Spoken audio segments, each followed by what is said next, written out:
హైదరాబాద్ సనత్ నగర్ శ్రీ హనుమాన్ దేవాలయం ప్రాంగణంలో ఉన్న శ్రీ వెంకటేశ్వర స్వామి వారి ఆలయంలో ధనుర్మాస ఉత్సవాలు ఘనంగా నిర్వహించారు. ఈ సందర్భంగా శ్రీ గోదా కళ్యాణాన్ని కన్నుల పండుగగా జరిపారు.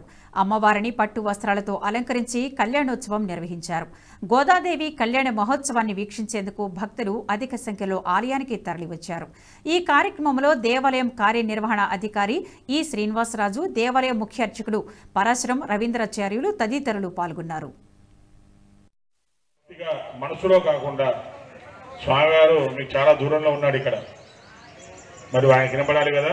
కాబట్టి చక్కగా అందరూ పైకి మనకి ఇచ్చినటువంటి ఆ ధ్వనితో స్వామివారికి వినపడే విధంగా చక్కటి ఆ సంకల్పాన్ని, గోదా రంగనాథ కళ్యాణ సంకల్పాన్ని అందరూ కూడా చెప్పవలసిందిగా కోరుతున్నాం. జై శ్రీమన్నారాయణ. కళ్యాణోత్సవ కార్యక్రమానికి భక్తులందరూ కూడా అధిక సంఖ్యలో పాల్గొని ఆ గోదా రంగనాథుల యొక్క కళ్యాణ కార్యక్రమాన్ని సేవించి స్వామివారి యొక్క అన్న ప్రసాదాన్ని కూడా స్వీకరించడం జరుగుతుంది. ఈ ధనుర్మాసంలో చాలా విశేషమైన రోజుగా చెప్పుకుంటారు.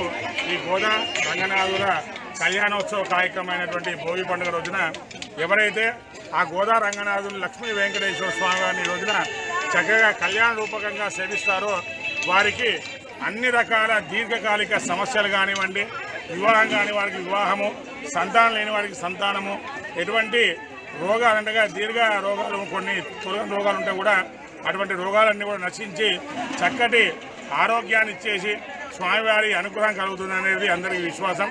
అందుకని ఈ ధనుర్మాసంలో ఈ రోజున భక్తులందరూ కూడా ఈ కార్యక్రమానికి అధిక సంఖ్యలో పాల్గొని స్వామివారి అమ్మవారి కళ్యాణోత్సవ కార్యక్రమాన్ని సేవించి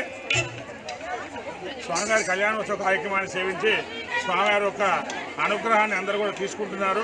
ఆ పైన చూసినట్లయితే కనుక చక్కగా ఆ గోదా రంగనాథుల ఈ వీడియో మీకు నచ్చినట్టయితే లైక్ చేయండి, 10 మందికి షేర్ చేయండి. అలాగే కామెంట్ల రూపంలో మీ అభిప్రాయాలను మాతో పంచుకోండి. Nationalist hub group of channels ను సబ్స్క్రైబ్ చేసుకుని తెలుగునాట జాతీయవాద జర్నలిజాన్ని ప్రోత్సహించండి. ఈ వీడియో కింద ఉన్న బెల్ ఐకాన్ పై క్లిక్ చేయడం మర్చిపోవద్దు.